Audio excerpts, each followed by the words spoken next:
Good afternoon, ladies. Heinz fulfill many requests for cookery demonstrations up and down the country, but unfortunately the requests are many more than can be met, hence this film. Now, our cookery demonstrator, Mrs. Margaret Alden, will be here shortly, and in the meantime, my assistant and I are going to prepare. Oh, where is he? Charles! Hello, my darlings.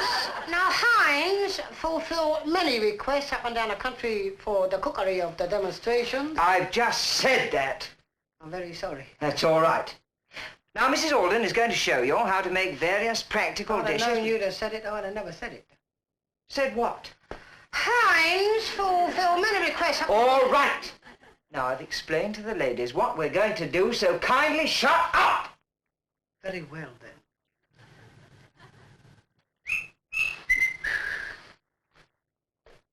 She's late, ain't she? I can't understand it. Very strange. Here, let's have a go at it. We can't do that. We're here to prepare for Mrs. Alden. We can't touch anything. Nonsense. Make a quick pie, whip it in the oven, eat it, you never know a thing. I say, do you think we dare? Of course. Right. Let's. Don't do that! Ladies, we're going to show you how to make a quick pie. A quick pie. Now, take a bowl. Take a bowl. 2 pounds of flour. 2 pounds of the old flour. A dozen eggs. 1 dozen eggs. Now beat them. Hey? Beat them. Very well, then. Not with a mallet. With a whisk. With a pot. A whisk. Very well. Don't do that. Now then, I'm going to prepare the pastry. You get the filling. Right. What are we going to fill it with? Heinz baked beans, of course. Of course. Where are they? Over there.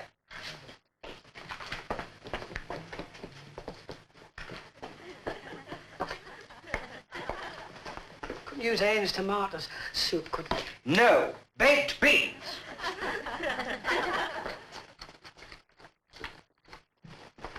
Spaghetti? Baked beans.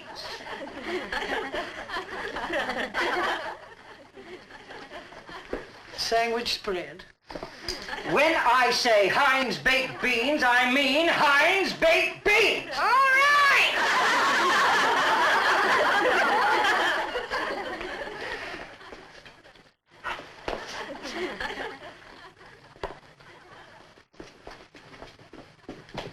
How very strange.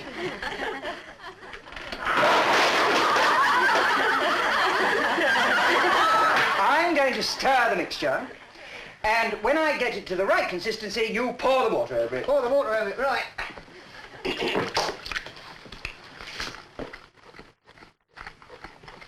How do I know when it's the right constituency, then? When I nod my head, you pour the water over it. We can't do that again. I've been doing that for years. When you nod your head, pour the water. It's old. When I say pour the water over it, I don't mean pour the water over my head. Pour the water over the mixture. Not over your head. Of course not. Of course not.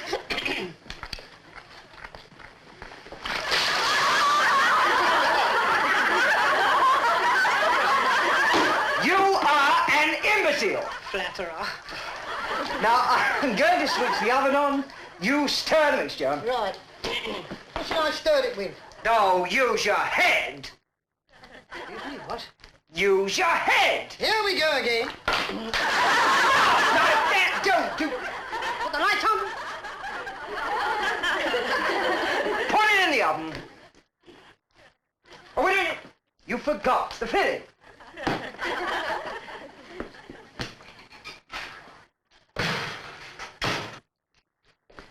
Right, take it out. Oh, then you just put it in. Take it out, it's done.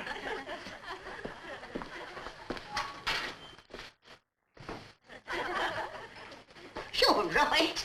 Heinz 50.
dear. It was in a shocking state when we arrived. It was nasty.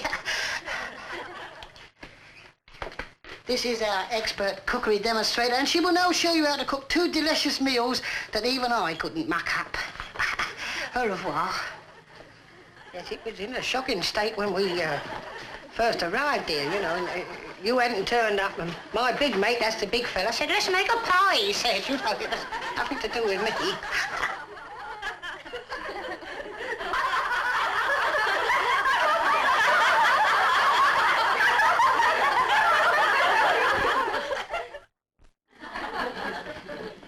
Well, thank you, Charlie, and let me say straight away how nice it is to see so many of you members of the Young Wives Club here today. Now, I'm sure you're all very good cooks, and for that reason, I know you're going to be interested in the dishes I'm going to show you. And the point of me showing them to you is in combining fresh and canned foods together so that we get the best out of both of them. And the first recipe is one called liver casserole. And we start this one off at the cooker with some dripping or lard already in the frying pan. Now, if you use about 3/4 of an ounce of dripping and have 1 really good-sized onion, or 2 small ones, or if your families like onion flavour, by all means put more than that. And if you're rather keen on garlic, then you can chop garlic and put that in as well. But some people prefer it more than others. I would turn the onion over once or twice in the dripping just to make sure that it's going to get really golden brown. And once that's happening, we can get on with the liver. Now, today we're going to use pig's liver, one of the cheaper ones. And I think that's very important to all of us at some time or other, just to keep within the household budget. I've weighed out 1/2 ounce of plain flour, and we put salt and pepper with it because that little extra seasoning makes all the difference to the finished dish. Now, I've purposely weighed the flour to 1/2 ounce because it's worth it for this particular recipe. The flour is not used as a thickening, but it is used to retain all the juices inside the liver. In other words, when the liver is coated and goes into the frying pan, all the juices remain inside because they're sealed by the liver, by the flour rather, and the hot fat. The cheaper, more expensive cuts of liver, calves and lamb's liver do cook really quickly. So make sure that when you're grilling or frying them that you don't overdo it. You know how easy it is to make liver tough, and that's awfully disappointing because after all, liver is quite a treat. Once the onion is ready, we can lift that out of the frying pan. And we don't want to overcook the onion either, because the whole dish is going to go into the oven presently, and the onion will have a chance to finish off cooking in there. There should be some dripping left in the pan from the onion. After all, onion doesn't absorb dripping very much, and we want the dripping left there because the flour on the liver will take up that extra little bit of fat. So there's all the onion taken out, and we put in the sliced liver and cook it, or rather brown it quickly on each side. No need to cook it at this stage, but just to lightly brown it. Now, this is one of those non-stick frying pans, and in fact you don't always need to put fat into them, but for certain dishes such as this one, the dripping or the lard is important. Now, there's the liver already starting to seal on one side, so we quickly turn it over and give it a chance to seal on the other side. Now, the cheaper cut of liver, this one, the pig's liver, really is better when it has moisture included with it in its dish. It cooks better, and you'll find there's every chance of it being very, very tender. I think probably the butcher will slice the liver for you. They mostly do nowadays, but it's worthwhile taking your kitchen scissors to it when you get home and cutting out any little bits of gristle that you might see. The children especially, I think, don't like to have gristle, do they, on their plates. It puts them off, and sometimes puts them off the whole meal, and then that's trouble for us. So if you just use the kitchen scissors, cut out the gristle, it just pays for that extra time. Now, that is just sealed, not even browned hardly, but just sealed on both sides. And we'll lift the frying pan off and take the dish back to the table, ready to put it straight into the casserole. Now, the choice of your casserole for this dish is quite important, because you do want a really deep one to make sure that you've plenty of room for all the ingredients that are going into it. So we'll start off by putting the liver at the bottom of the casserole, spread it out evenly as much as you possibly can. I had about 3/4 of a pound of liver here, and the sliced onion, which you'll notice has just really started to cook a little bit, all over the top, so that an onion flavour can go into all the liver underneath. Now, the next ingredient is a can of Heinz baked beans, and we all know how popular baked beans are with the family, especially on toast with bacon perhaps and cheese as a quick snack. But it's a great advantage to put them into stews and casseroles of this kind. It helps with the protein value, of course, because baked beans do have a protein in them, and it makes more of it too. And then we add a can of Heinz cream of tomato soup.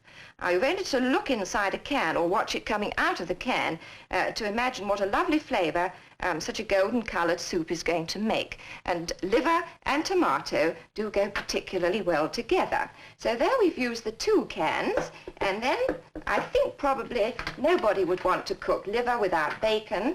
So we cover the top of the casserole with some rashers of bacon. Now, I've chosen some short-back rashers and some streaky. Now, if you live in the north of England, you buy those 2 rashers on one piece, but in the south of England, you do buy them separately. The streaky, of course, is cheaper, and so you can mix the 2 together so that it doesn't make too an expensive dish of it. Now, using the lid for the casserole, because you want to keep all the moisture inside, we'll cover it over, and it goes into the oven at 400 degrees, and it will take 35 to 40 minutes to cook. So we've had to have one already made to show you, so that it can come straight out of the oven now. We'll put this one just on the top whilst we get the other one out of the oven. Now, this one has had exactly 35 minutes.